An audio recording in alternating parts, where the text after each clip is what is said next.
శ్రీమాత్రే నమ. జయ గురు దత్తాత్రేయ నమ.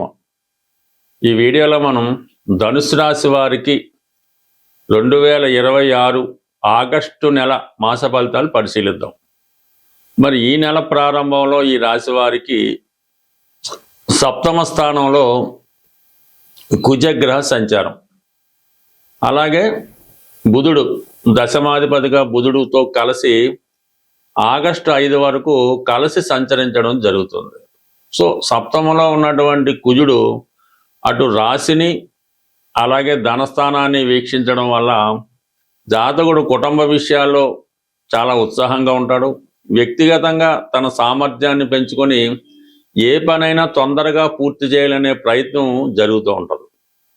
అయితే సప్తమ స్థానంలో బుధుడితో కలగడం వల్ల ఉద్యోగపరంగా వృత్తిపరంగా కొన్ని మార్పులు రావడం జరుగుతుంది. ఏదైనా ప్రైవేట్ సంస్థలోనో ఈ గవర్నమెంట్ సంస్థలో ఉద్యోగం చేస్తున్న వాళ్ళు కంపల్సరీగా ఈ ఉద్యోగం మానడం కానీ మానివేయడం కానీ జరుగుతూ ఉంటుంది.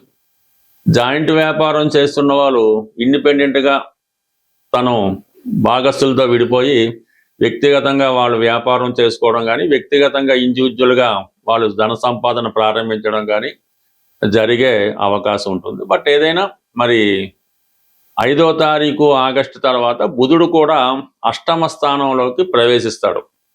ఇది అక్కడ అష్టమ స్థానంలో ఉన్నటువంటి గురువుతో కలుస్తాడు. గురువు ఉచ్చులో ఉన్నాడు, అంటే రాష్ట్రాధిపతిగా ఉన్నటువంటి గురువు ఉచ్చులో ఉండడం వల్ల జాతకుడు తనలో ఉన్నటువంటి తెలివితేటలు విద్వత్తుకి మంచి గుర్తింపు రావడం, చాలా కాన్ఫిడెన్స్గా వర్క్ చేయడం, ఒక ప్రముఖ వ్యక్తిగా తనకి ప్రాధాన్యత లభిస్తూ ఉంటుంది. అది ఏ రంగంలో ఉన్నా దాంట్లో మంచి పట్టు సాధించడం జరుగుతూ ఉంటుంది.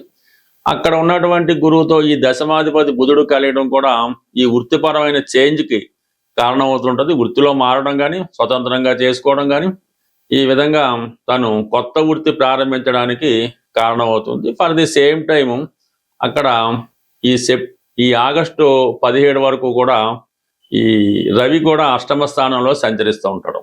అష్టమ స్థానంలో రవి కూడా కొన్ని ఆకస్మిక మార్పులు, ప్రభుత్వ ఉద్యోగులు ట్రాన్స్ఫర్లు, ఏదైనా వృత్తిపరమైనటువంటి మార్పులు ఈ ధనుసు రాశి వారికి ఈ నెలలో రావడం జరుగుతుంది.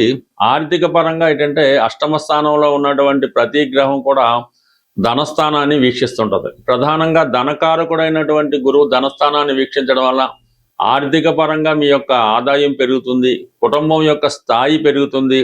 మిగతా కుటుంబ సభ్యులు కూడా ఏదో విధంగా ధన సంపాదన చేసి మీరు మీ కుటుంబానికి సహాయపడడం కానీ మీ కుటుంబ సభ్యులు మీకు సహాయం చేయడం కానీ జరిగే అవకాశం ఉంటుంది. ఓవరాల్గా ఆర్థిక స్థితి మెరుగుపడుతుంది, ఉద్యోగపరంగా హోదా పెరుగుతుంది.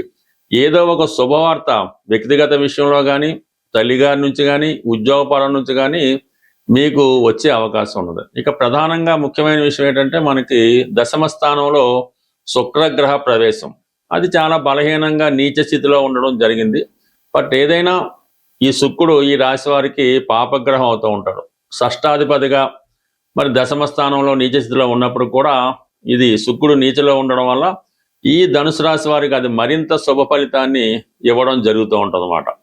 సో ఇది ఎలా ఉంటుందంటే మీకు ప్రస్తుతం ఈ సినిమా రంగంలో ఉన్న ఉపాధ్యాయ వృత్తిలో ఉన్న ఏ రంగంలో ఉన్నప్పటికీ కూడా కొంత ప్రాధాన్యత మీకు వృత్తిపరంగా ఉంటుంది. వృత్తిలో కొన్ని సౌకర్యాలు మీకు రావడం జరుగుతూ ఉంటుంది. వృత్తిపరంగా మీకు మరి ఇది కళారంగంలో ఉన్న వైద్య వృత్తిలో ఉన్న కంప్లీట్గా మీ యొక్క గుర్తింపు రావడం జరుగుతూ ఉంటుంది. బట్ ఏదైనా దశమలో ఉన్నటువంటి గ్రహం వృత్తిపరంగా మీకు కొంత ఇంప్రూవ్మెంట్ రావడం జరుగుతుంది. అలాగే దశమ స్థానంలో ఉన్నటువంటి శుక్రుడిని చతుర్థంలో ఉన్నటువంటి వక్రగమనంలో ఉన్నటువంటి శని భగవానుడు వీక్షిస్తున్నాడు. ఇవన్నీ కూడా మీకు కొంతవరకు వృత్తిపరంగా కొంత హార్డ్ వర్క్ చేసినప్పటికీ వృత్తిపరంగా మిమ్మల్ని కొంతమంది ఇబ్బంది పెట్టాలనుకున్నా, మిమ్మల్ని అన్పాపులర్ చేద్దాం అనుకున్నా అవన్నీ కూడా మీకు అనుకూలంగా మారడం జరుగుతుంటుంది. అంటే ఒక విధమైన విపరీత రాజయోగం లాగా మీకు వృత్తిపరమైనటువంటి ఇంప్రూవ్మెంట్ కనబడుతుంటుంది. అయితే కొంత హార్డ్ వర్క్ అధిక శ్రమ తప్పకపోవచ్చు. ఎందుకంటే ఈ దశమ స్థానం మీద అటు శని భగవానుడు చూస్తున్నాడు, అటు కుజుడు వీక్షిస్తున్నాడు, ఆల్రెడీ అక్కడ శుక్రగ్రహం, ఇన్ని గ్రహాలు దశమ స్థానంలో వీక్షించడం వల్ల జాతకుడు మల్టిపుల్గా తన వర్క్ చేయవలసి ఉంటుంది.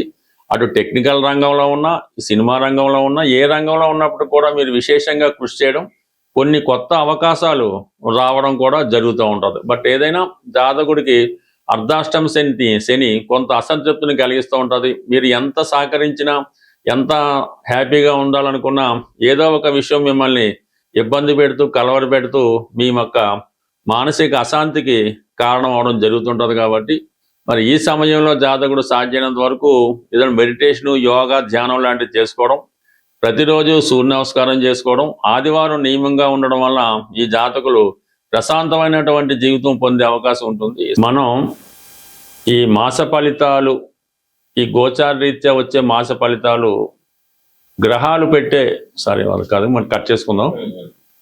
ఏదైనా మనకి గోచార రీత్యా వచ్చే సమస్యలు మనం ఈ పరిహారాల ద్వారా కంప్లీట్గా వాటిని పరిష్కరించుకునే మార్గాలు చాలా వరకు మనకి ఋషులు చెప్పడం జరిగింది. అంటే మనకి ఇప్పుడు ఏలినాటి శని వచ్చింది, అది ఖచ్చితంగా ఆ ప్రభావం అనుభవించాలంటే అది ఖచ్చితంగా అయితే కాదు, మన చర్యల ద్వారా, మన క్రియల ద్వారా, మన ఆత్మబలంతో ఇటువంటి ఏలినాటి శని అవచ్చు, అష్టమ శని అవచ్చు, ప్రతిదాన్ని కూడా మనం మనకి అనుకూలంగా మార్చుకోవడానికి అనేక ప్రయత్నాలు మనకి పెద్దవారు చెప్పడం జరిగింది.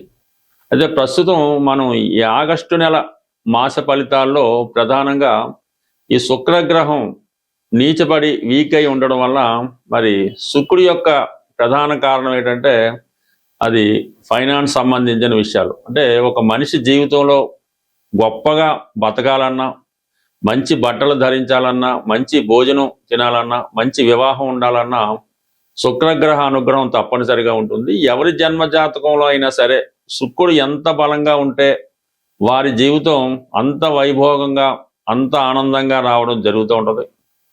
మరి ఎవరి జన్మ జాతకంలో అయినా శుక్రుడు బలహీనంగా ఉండి పాపగ్రహాలతో చూడబడినప్పుడు, కలిసినప్పుడు వారి జీవితం చాలా ఇబ్బందికరంగా ఉంటుందన్నమాట.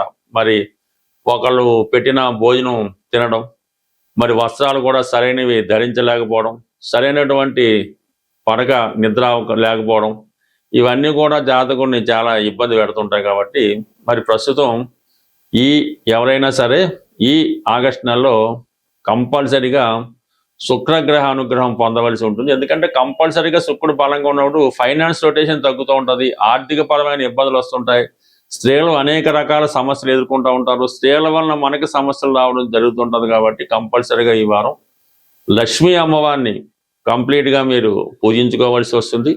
అదృష్టవశాత్తు మనకి ఈ శ్రావణ మాసం కూడా ఈ నెల ఆగస్టు 13 నుంచి ఈ శ్రావణ మాసం ప్రారంభం అవడం జరుగుతుంది. అందుకన్నా వీలైతే ఈ శ్రావణ మాసం మొత్తం మీరు ప్రతిరోజు కూడా, మనం ఎలాగైతే కార్తీక మాసం ఉంటామో ఈ శ్రావణ మాసం కూడా అంత నియమంగా ఉంటూ, అలాగే కొన్ని బలహీనతల్ని విడిచిపెట్టి ప్రతినిత్యం లక్ష్మీ అమ్మవారి ఆలయానికి దర్శించుకోవడం, శ్రీ సూక్తం, లక్ష్మీ స్తోత్రం లాంటివి పారాయణ చేసుకుంటూ మీ కుటుంబంలో ఉన్నటువంటి స్త్రీలని గౌరవించడం, ఈ విధంగా చేయడం వల్ల కంప్లీట్గా మీకు శుక్రగ్రహ అనుగ్రహం లభిస్తుంది. ఈ నెలలో వచ్చే ఆగస్టు 21వ తారీఖున వచ్చే వరలక్ష్మి వ్రతం అన్నది ఎంత ఇబ్బందుల్లో ఉన్నా, ఎంత ఐశ్వర్యంతో ఉన్నా మీ స్థాయికి తగ్గట్టుగా ఈ వరలక్ష్మి వ్రతాన్ని మీరు పూజ చేసుకోవడం వల్ల విధి విధానంగా, అంటే ఎవరి ఆచారం వారికి ఉంటుంది, కంప్లీట్గా మీరు ఈ వరలక్ష్మి వ్రతాన్ని ఆచరించడం, ఏదైనా ఒక ప్రముఖ దేవాలయాన్ని దర్శించడం, అలాగే ఆ సమయంలో మీరు కంప్లీట్గా ఆ రోజు నియమంగా ఉంటూ స్త్రీలను గౌరవించడం ద్వారా మీ ఇంట్లో ఉన్నటువంటి స్త్రీలందరికీ కూడా వాళ్ళకి ఇష్టమైనటువంటి వస్త్రాలు అవ్వచ్చు, బంగారు ఆభరణాలు అవ్వచ్చు, ఏదో ఒక బహుమతి మీ కుటుంబంలో స్త్రీలకి ఇవ్వడం వల్ల అది సాక్షాత్తు అమ్మవారికే చెందుతుంది అన్నమాట. అటువంటి ప్రయత్నం మీరు చేయండి. ఉన్నంతలో ఉన్నంత చేసుకోవడం వల్ల కంప్లీట్గా మీకు ఈ లక్ష్మీదేవి అనుగ్రహం ఈ ఆగస్టు నెల, అలాగే ఆగస్టు 13 నుంచి ప్రారంభమయ్యే శ్రావణ మాసం, వరలక్ష్మి వ్రతం, ఇవన్నీ కూడా మీకు అనుకూలంగా మారడం జరుగుతుంది.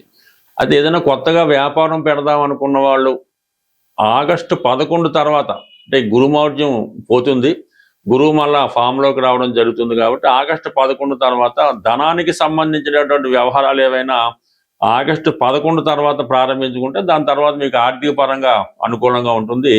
ఈ గురుమౌఢ్యంలో ఏదన్నా కొత్త వ్యాపారం పెట్టినా, వివాహం చేసుకున్న, శుభకార్యాలు చేసినా అవి అప్పటికే కాకుండా జీవితాంతం దాని ప్రభావం మన మీద ఉంటుంది. కాబట్టి మీరు ఏదైనా శుభకార్యాలు, వ్యాపారాలు ఆగస్టు 11 తర్వాత ప్రారంభించుకుంటే శుభంగా ఉంటుంది. స్వస్తి.